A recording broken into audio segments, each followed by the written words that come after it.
talking about Prime Minister Modi ji, I think he, even after coming to power as a Prime Minister after 2014, he has been a target of so many smear campaigns, so to say. I mean, for example, his personal life has been used to discredit him. And even his clothes, I mean, we remember the pinstripe suit that he wore, that was used against him. Some people have a problem with his foreign trips, even though they are for the country, right? So, can you tell us about these narratives, which the post 2014 narratives about the Prime Minister? Yeah, look, I think he has a very thick skin, but it is not, I would say, the thickest of skin, because if it were, then he would be, addressing a lot of press conferences, and he hasn't. But I think that's a very conscious choice he has made. Maybe he was so aggrieved by the propaganda that the media, had against him for a decade before he became the prime minister. That is, one person comes to mind is Amitabh Bachchan. There was one falsehood that was written about him. I think he said this in Fair. And for the next 15, 20 years, he did not give a single interview. But of course, he's not a politician. He's not in public life. So, he can do that. Politicians really cannot escape the public scrutiny or public glare now comes intertwined with public scrutiny. So in that sense, he has a thick skin, but he's not the thickest of skin. On the other hand, be that as it may, be that as it what it is, which is his conscious decision to not to pick and choose the people he gives interviews to, and to never give a press conference. Other than that, I think we shouldn't look too much into all the maligning or the hate that people have against Narendra Modi. He's a politician, and I think at one level he also understands that. And to be honest, I think Amit Shah also gets, if not the same, at the same level, maybe a little bit lower. Yogi, I think Yogi gets more than Amit Shah. So there is a kind of a hierarchy. And you can almost look at the hierarchy and almost predict who's going to be the next prime minister. But, the fact of the matter is he's a politician. It's not that he hasn't given it back. I mean, he has also given it back in equal measure. He's called Sonia Gandhi the Jersey cow. He's addressed Shashi Tharoor, as someone having a 50. So in politics, it goes, hate comes with the territory. And I'm not that much concerned. And for example, if somebody hates me, does Modi come to my rescue? No. So he doesn't even know me. So he doesn't care. But the tragedy that has happened is, in this mania, Modi hatred mania, it has somehow, over the last 6 years, it's transmogrified into hatred for Hinduism, which still, I would say, I don't like it, but it's still all right, because you're hating a religion, you're hating an idea, let's say. People hate Islam, people hate Christianity, still all right. But now what has happened in the last 2 or 3 years is that also has transmogrified into hatred for India, and that is really dangerous, because the people, now we know clearly, when you started hating Modi, that was fine, but then you started hating everything that he ever did for this country. Now that can't be right. In the last 6 years, there have been at least 1,000 things, maybe more, that this government has done. So let's say half of them were horrendous. You wrote about them, that's fine. But at least the other half, 500, would have been good steps, decent steps. How is it possible that you are running a media house or a TV channel, or let's say a digital media house, and out of all the things that this government has done, you can't find a single thing that he must have done right? That itself tells you that you're running an agenda. To give you one example, this making of toilets, Shauchalay, you had the scheme, Swachh Bharat Abhiyan.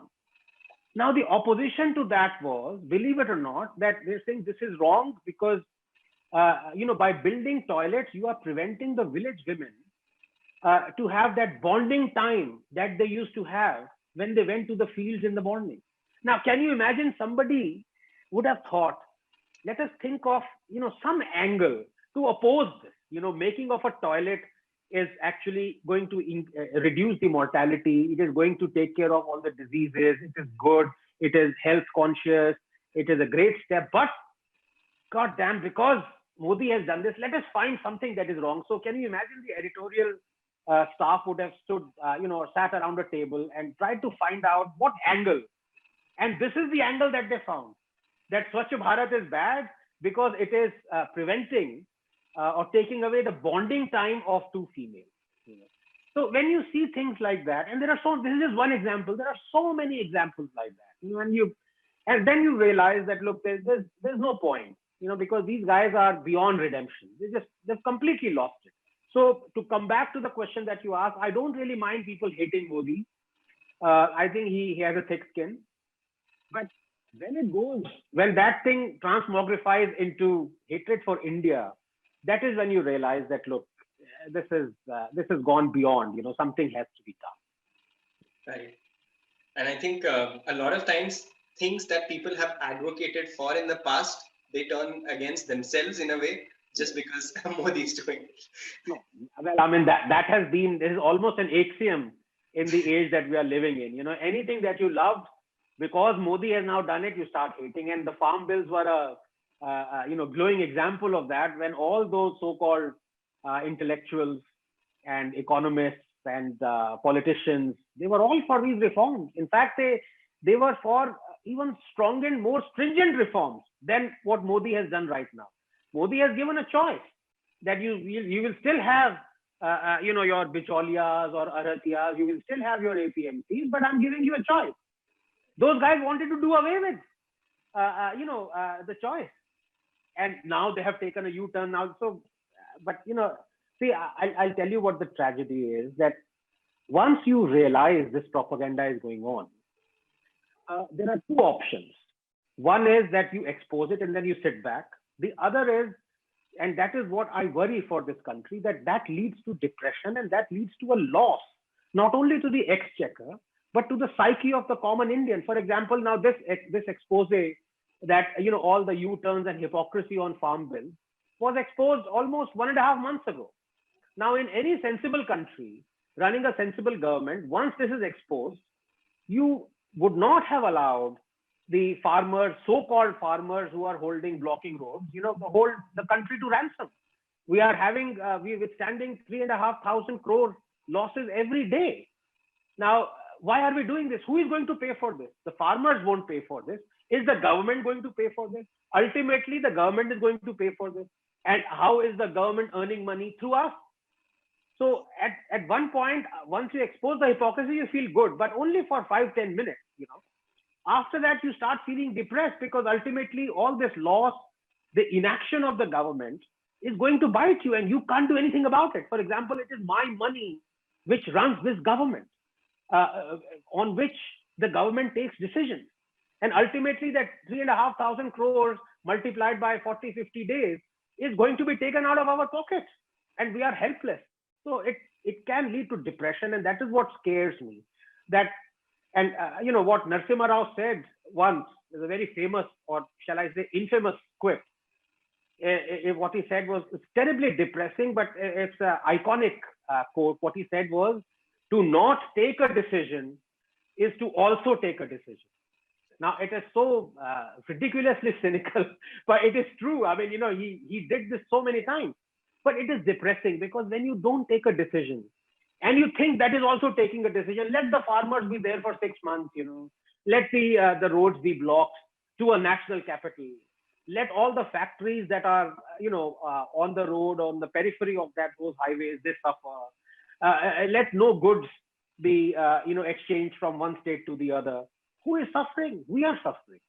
So it's all right to expose the hypocrisy, but if the government remains, impotent to the threat, I would call it a threat. It is a severe economic threat. It's not yet become a social threat. It might, because there are people itching to instigate riots. But as far as economic threat is concerned, this should have been handled 50 days ago. Yeah. Absolutely, Anandji. I think, like you rightly said, it's gone beyond the limit, and it's really about hating and opposing everything for the sake of it. So when we look at the big picture, like you have sort of shared your views on this already, but I want to sort of go deeper into some of the narratives that we've had, not necessarily only in the last 1 or 2 years, but even if you go back a little bit. And I want to go back to the this whole narrative about church attacks, which was conveniently peddled just before, I think, the Delhi election or something, right? And so, what was the truth behind these cases? Because you have suddenly things happening for no rhyme or reason. I mean, there's no logic to something just happening like that all of a sudden. But it did, according to the people who wanted us to believe it did. So how was this narrative like this built? Yeah. So, in fact, I'm glad you mentioned that, because as far as narratives, fake narratives go, that is right up there. That is the Mount Everest, because that was the first time, and Modi had just taken over, the government. It was end of 2014. And the first 3 or 4 months, he wasn't really visible. I think he was a bit anxious, having come from Gujarat, taking so much responsibility. He was not as proactive as as a prime minister as what he's now. So, and that happened at, I think, November, December, and January. And as you said, in February was the Delhi election. So those 2, 3 months. And that was so frustrating, because that was the first inkling I got that people could be so shamelessly propagandists. That's the first inkling. Believe me, before that, I would trust a lot of people. But then that instant I realized that, look, you can't trust me. And the reason for that was that ultimately each one of those instances of the so-called church attack were regular burglaries, regular robberies that had happened in UPA as well. And all that data, which this government should have brought out the next day the propaganda started, they never did. They never did for 30, 40 days. So, when you talk, and at that point of time, the social media wasn't that active, because everyone was finding their moorings. People weren't so shockingly distrustful of the media that they would immediately take it as a lie and start busting it. There was still some, you can say, inertia into mistrusting, any news that came out, especially out of mainstream media. But then slowly people realized that all those instances were, completely fake, in the sense that, they weren't communal. There was another one, so-called exalted journalist, quote unquote journalist, who even attributed a rape of a nun to an RSS affiliated organization. So all these things happened, and then you had these banner headlines in Times of India and other newspapers, enough, say, very Christian. Every day you would have, I wrote a piece on this as well.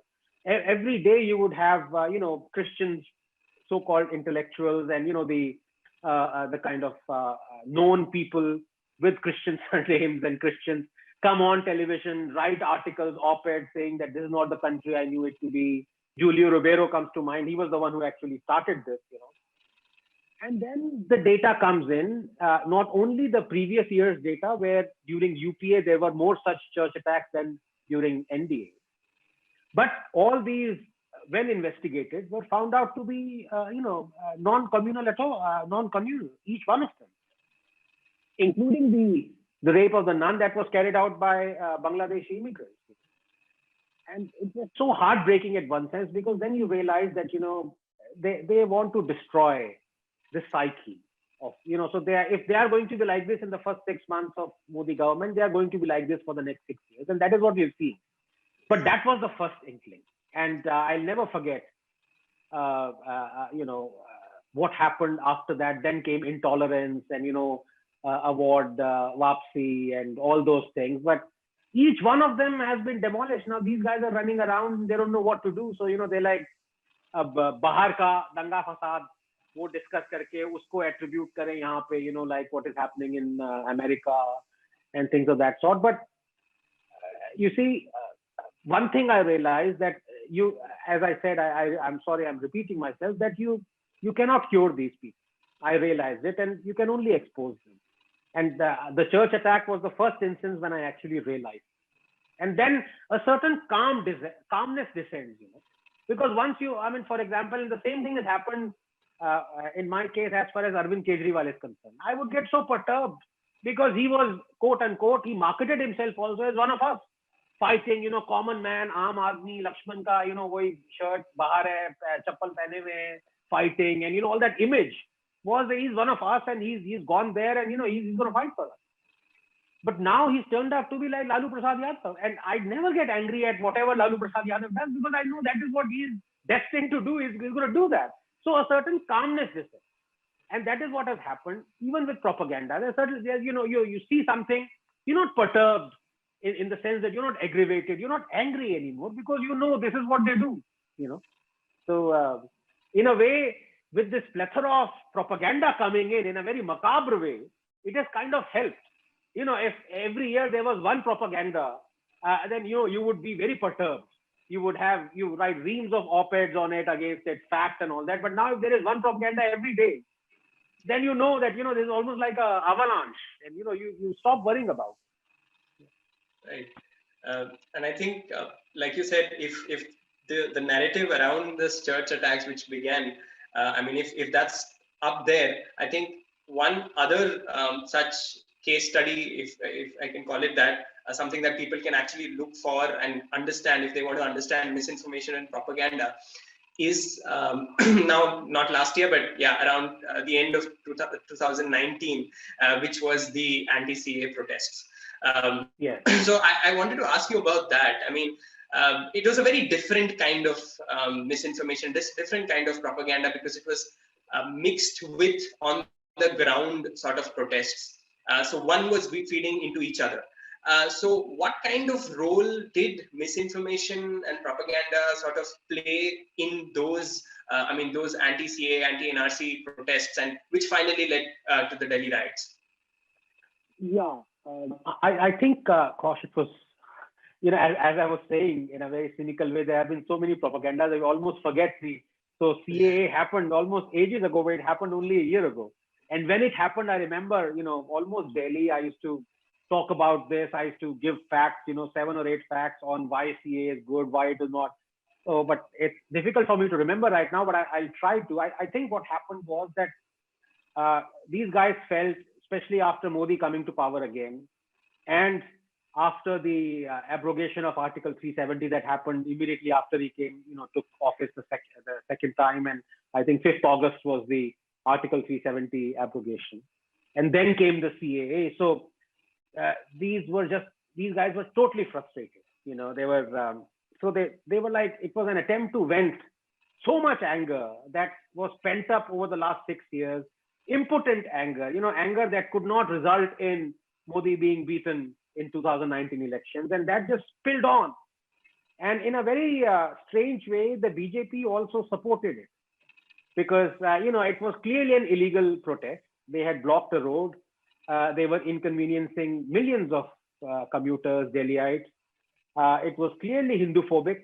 All that anger that came out was pure Hindu-phobia, and there were calls, five-year-old children saying, "We're going to kill Modi. I'm going to kill Amit Shah." And there were 4 infants who died in that bitter cold as well, and they were proclaimed as martyrs. And so all those things were happening, and the BJP kind of did not do anything about it. So I still don't know the reason why. I think they thought that maybe it's going to translate into so much anger against this that it's going to help them. Ultimately, they're also politicians. They're not doodh ke dhula koi nahi. So, but it actually led to riots. So I think had they acted swiftly in November, the riots wouldn't have happened. But again, CAA again was, as you mentioned, it was Congress and Communist CPIM resolutions saying that they wanted something very similar. When they were in power in 2012, 2015, their resolutions were that Bangladeshi minorities should be given an asylum in India. Now, who are Bangladeshi minorities? Are they Muslims? No, because Bangladeshi, majority is it's a Muslim majority country. So the minorities are Hindus and Christians and Sikhs, or whatever little Sikhs there are, few Sikhs there are. So when Congress and CPIM wanted that, then it was fine, But when BJP, kind of said that this is going to happen, and why should? Because and we've seen over the last 30, 40 years, I dug out so much data on the population census and all those things. I can't even remember half of it now. Plus the fact of the matter is that this was an amnesty scheme, This was not, it was, I think, December 31st, 2000 and 14. Before that, whoever had, I can't even remember the specifics. I'm afraid, because it's, as I said, so much water has flown under the bridge since then. But the fact was, this was a purely propaganda and false narrative driven protest. And it was a protest to make Muslims kind of, quote unquote, stand up against the power of a state. Almost like what happened in Direct Action Day. It was almost kind of to bring back that ghosts of Jinnah. You could see it from the slogans, you could see it from the marches, and la ilaha illallah. You could see the Shahada replacing the Ashok Chakra of the tricolor, and it was certainly that attempt to display a power that we are not. Of course, I don't consider them as a minority, but it was they themselves say that they are a minority. They're not. I mean, if you look at Kashmir, 95% Muslim Kashmir Valley, and but this was certainly an attempt to display that power. And you saw journalists saying that अभी आप Hindus को भी इसमें शामिल होने दें, अभी wait करें जब हमें पावर मिलेगी. So all those kind of things was what happening in 1940s, what Ambedkar warned us about, started to happen now. And but I think people saw through it. And what I would say is that the coronavirus and the lockdown kind of put an end to it. Otherwise, these protests would have continued, because you really can't stop this behemoth. Once you have religion and bigotry in the name of religion, and you have this kind of brotherhood coming together, God knows what comes. You really cannot predict. You can't predict what will happen, because that is based on the principles that are devoid of all facts. I mean, it's like saying that science, it's a science versus religion debate. It goes nowhere. You're not going to convince somebody that Jesus did not walk on water, or of Immaculate Conception, or a flying horse, or so many other things. You just have to leave it in that. Right. Anandji, when we talk about Delhi riots, I think one other thing that happened just a few months later was the rioting in Bangalore, although for a shorter period of time. But there is very little spoken about it, and I think that has in a way to do with what the trigger was for it. And this was also a time when those of us who have been following you regularly on Twitter, we know that you were your account was suspended on Twitter. And today, just today, we've seen, Donald Trump's account being suspended, and that again raises that question about where are social media giants headed? Because when social media came in, a lot of us were very hopeful, that this will be the regulator of sorts for the mainstream media. This will sort of empower people to actually call out a lot of false narratives. But today, what we are seeing is that social media itself, has, it's a reason for us to debate and sort of explore what is the way that we have to go forward. So, how do you look at these social media platforms today? Who have taken it upon themselves to again do some things that a certain section of intellectuals used to do earlier, which is to control the way people think and sort of curate things, and they have sort of ceasing to be a medium in that sense. So how do you look at this? Yeah, so it's a very interesting question. And first of all, let me be the question of Bangalore riot, as you know. And I never fail. I never tire of using this, saying this phrase that we spare the fundamentals, but we snare the fundamentalists. And this is what people who condemned the Bangalore riots they did. They did not mention the fact that blasphemy is a punishable offense in Islam. And the reason for that is that it has been condemned in the most strictest of terms in their holy book. So it is the fundamentals that are telling you how to act. And if somebody who believes in fundamentals is a fundamentalist, but fundamentalist is thought of as an extremist or radical. There's nothing radical in it. And that is what happened. Kamlesh Tiwari was one example. He was beheaded.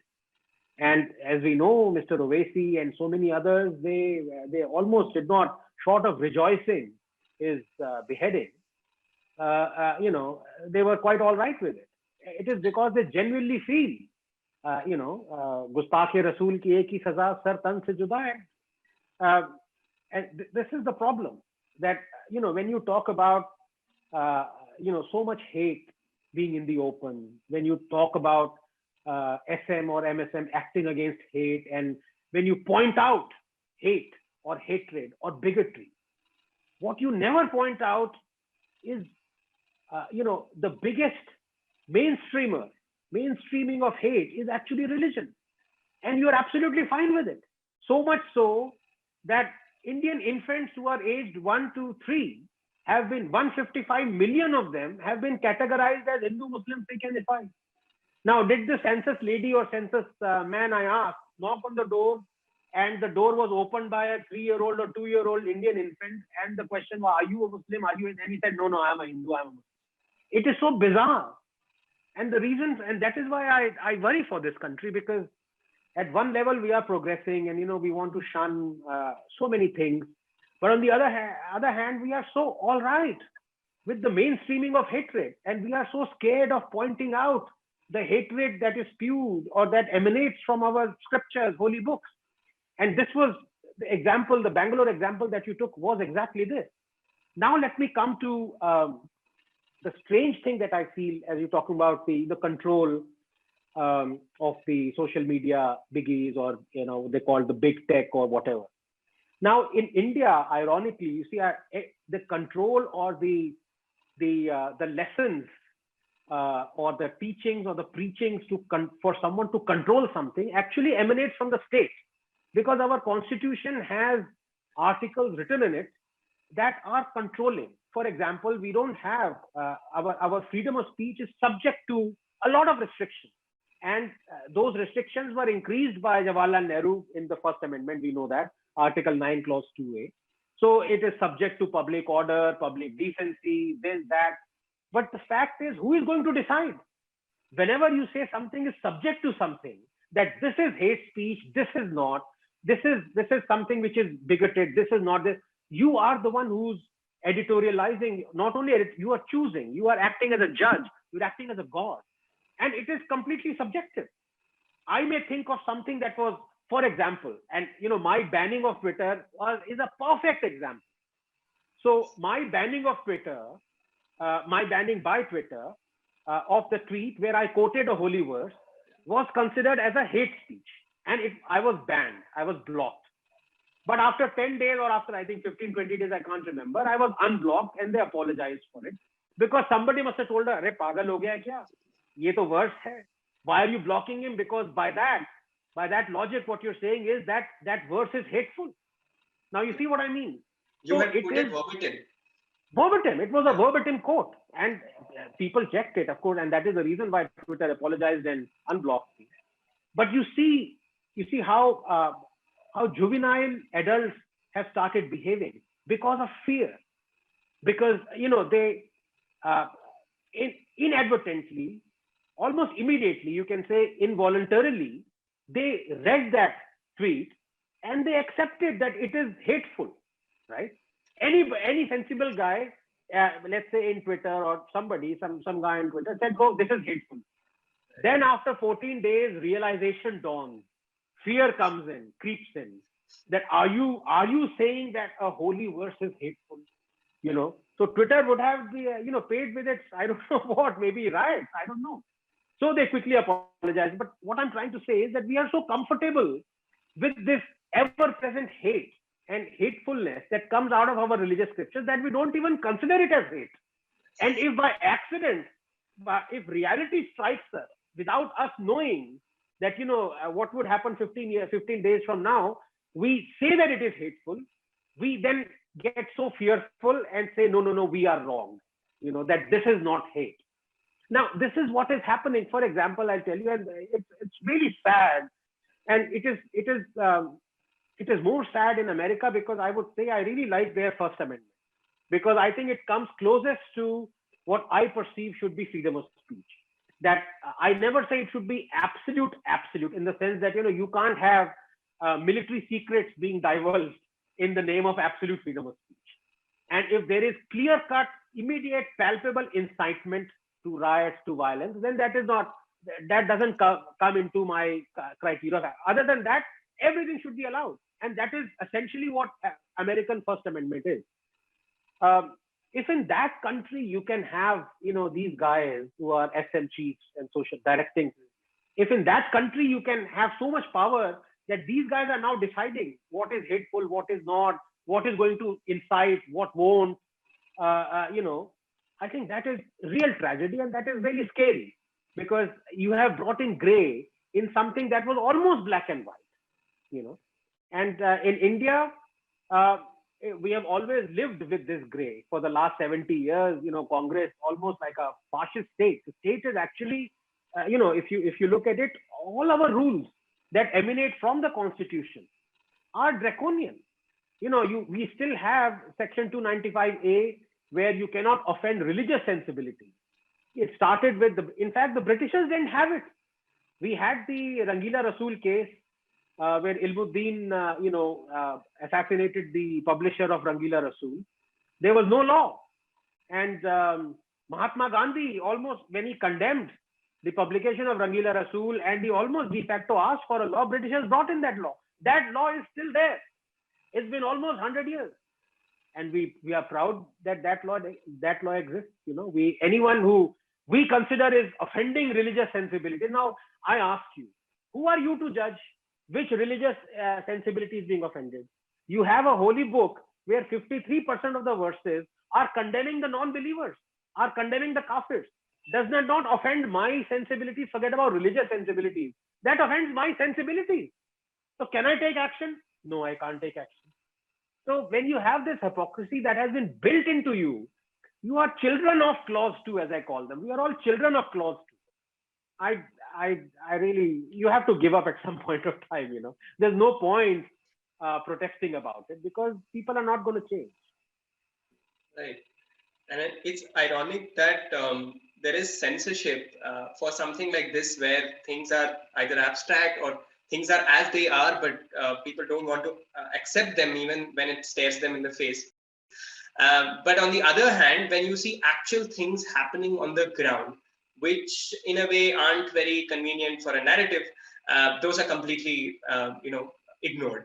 For example, this last few months, there's been actual tangible violence in several temples in the state of Andhra Pradesh.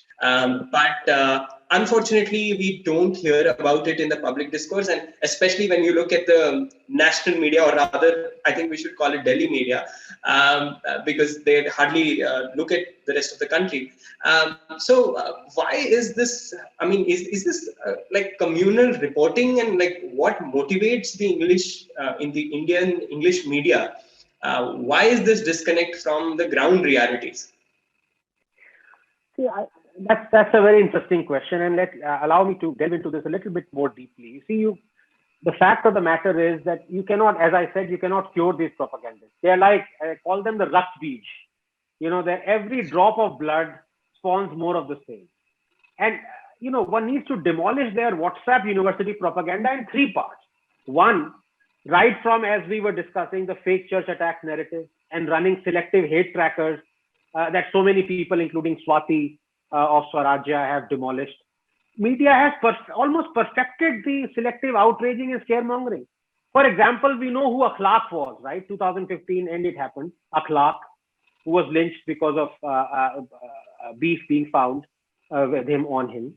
But do we know who was Banu or Khitaram Bheel? Do we know who was Savant Rathod? Do we know who was Vidhu Jain or Ayub or Farooq? Do we know who Farooq was?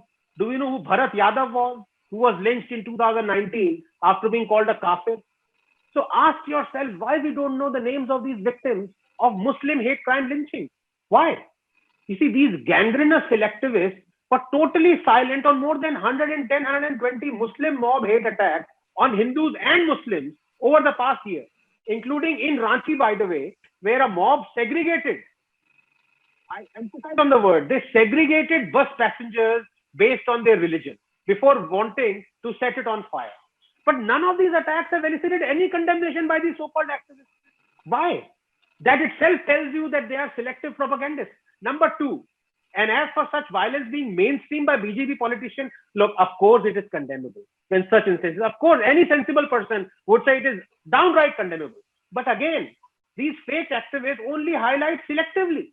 For example, they never outrage on the BSP selecting as a candidate a man who offered 51 crores to anyone who beheaded Charlie Hebdo, the journalist, or when Mehbooba Mufti selects a rape accused as a candidate, or condoles the death of Vani the terrorist, or when rape accused bishop is welcomed on streets of Jalandhar by the church officials and believers, or when the ex-vice president presents an award to the PFI chief, or when a Congress MLA says he won't work for Dalits as they didn't vote for him, or when Congress Harish Rawat says those who kill a cow should go to Pakistan, or when an SP legislator slaps a woman entering Haji Ali, or when a Congress legislator marches in support for hanging Kamlesh Tiwari, or when Yasin Malik is celebrated by Manmohan Singh, or when tens of thousands collect for funerals of terrorists, then it is not mainstreaming of violence. Finally, the third point, you see, in 2013, 5 Dalits were raped every day. The crime rate against Dalits in Kerala is higher than even the national figure according to NCRB. There was a 17% increase in crimes against Dalits under UPA 2. So the crime increased, but intolerance did not. Was Manmohan Singh mainstreaming violence? See, we must understand, to solve this problem, we have to first deal with it objectively. The fact of the matter is that we look at any assembly or our parliament, 30%, more than 30%, a third, maybe sometimes even 50% of our legislators are facing serious criminal charges of rape, dacoity, murder, kidnapping. When you have such people at the helm, you need to cure that, not look at selectively. And Dr. Ambedkar was the first to recognize the perils of selectivity and expose them. So, he's someone who completely exposed the ills of Hinduism. But in addition to doing that, he also exposed the ills of Islam, because he said, those who are, keep on pointing out the ills of Hinduism, let others not believe that there are no ills in other religions.